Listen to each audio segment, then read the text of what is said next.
daawadayaal waxaan ku sugannahay madasha ay ka socoto munaasabadda ballaaran ee loogu dabaaldegayo aqoonsiga xeer ciise barbarkeyga waxaa taagan dhowaan Mustafa Cumar Rooble Mustafa Ciro loo garan og yahay abwaan soo dhawow marka hore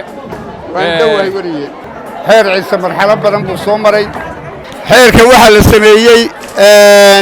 500 oo sano baa la yiraahdaa laakiin uu ka badan yahay dhowr meelood baa loo fadhiistay 600 oo sano ama 700 oo sano baa xaqiiqada loo malaynayaa inay tahay waxaan ka tiriyay maansa gabaya oo gaaban oo ka hadlaysa xeerka iyo maxkamada soo maray waxaan idhi alaal quruxsan waayaan lahaa hadal 50 haddaad igu weydan ka jaray uurka waa hore waxaan uriyay mooye baryahan awdayoo nacay milagay oo koontahay murtidu aamus maaqaan ictiraafka xeerka city iyo farxadda la ashqaraarkeeda iyo guusha oo inoo aqbalay maanta arrinkeeda ayaan la ajligeed maasadii dib u urmaanayn haddii dhaqanka aan lagu adkaan oona la ilaalin waxaa loo ekaadaa dad kale ood kooda agabtaa oggolaatay baaridu hadday raacda adhi kale dad iloobay kooda wax badan uurku taalla leh aan sakayga mayl duufi karo ama ja'waaceeb lahjadda iyo afka iyo diinta aan ku soo ababay waan ku undhakuushaa sidii hooyowa jecel usha iyo bilaawaha gorofka ayre lagu maalo gaashaanka adag iyo sufraar eebadiyo waranka musalladu idiin waysadaan dhigin abiidkii alla kacabsigayga iyo taqigu abada weeyaan haddaan asalka taariikhda qoran ee ciise ku aroorta haddii aan ogaan xaajada kuu yaro iftinsho oon ku akhriyay waad fajici ina adeerow dad awowyadood uga tegeen aayad dhaxalgala oo xeer in badan jiray ku dhaqan yaan annagu nahay dunidoo ummiya oo baadiyaah oon dawladba oqoonin ayaan baarlamaan adag lahayn oon ilbax ahayn oo inoo ansixiyeen dastuur aabbayaalkayo qaanuun islaamnimo barkaday diinta ehelkeeda aad loogu fiirsaday waxgarad ururshay waayeelku irbad lagama tegin wuu xaqaa shay walbayskii dhegelay kab lagu wadaastee arrin dhammaantii oo ee xaliil lagu salee aaqillaa dhigay ismaqalka iyo muwaafaqadu waa aayad noo qoran isbuquunintaa ceeba oon kaba ufoonnaa qolada aad u badan iyo kuwa yar yaa annaga siman isjacaylka ciisuhu wuxuu jiray abiidkii irda go'ay dagaal aafadhigay dumara say qaaday iyo aarsi laba qolo dhexdood oo hindhaxalsiisa aafada qabiilkiiyo fidmada oday kufaankeeda eed iyo wax kala gala bulshada iruqxumaan keenta hadday imatay wax lagu dawayn sow isaga maaha tufta aabbo xaajada aqbalan duca ilhaamaysan ugaaska iyo boqorkiiyo gendaha odaya beeleedka waxa loo irkaday hawl waliba sow isaga maaha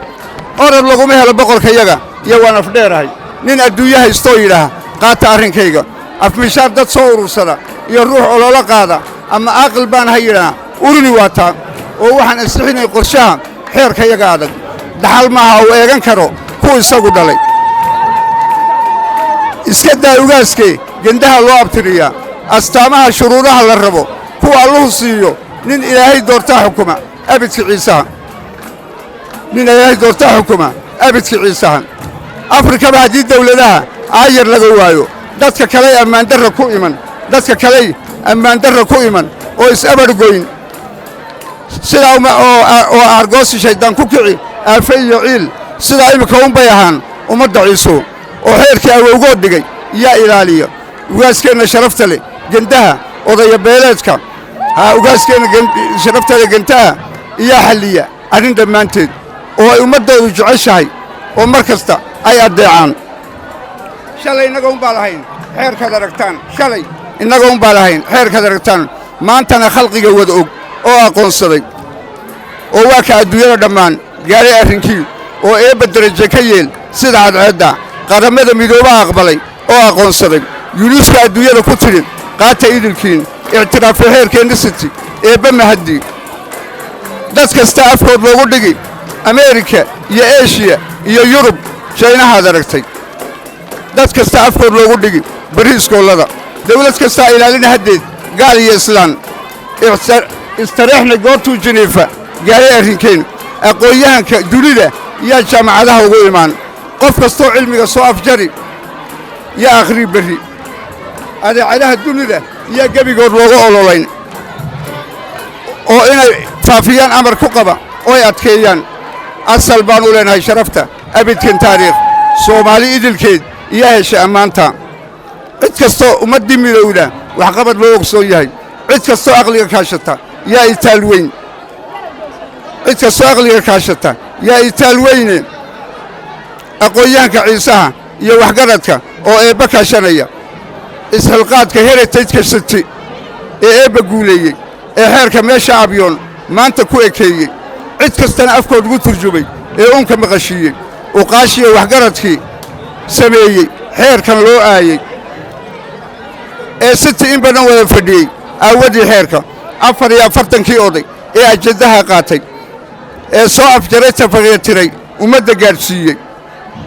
iyo cid kastoo ilaa amanuun hawshan soo agabtay ilaahay inagu simay farxadda aanan iloobaynin ayaa mahad ideelkeed iska leh oon ilduufaynin shukrigiisa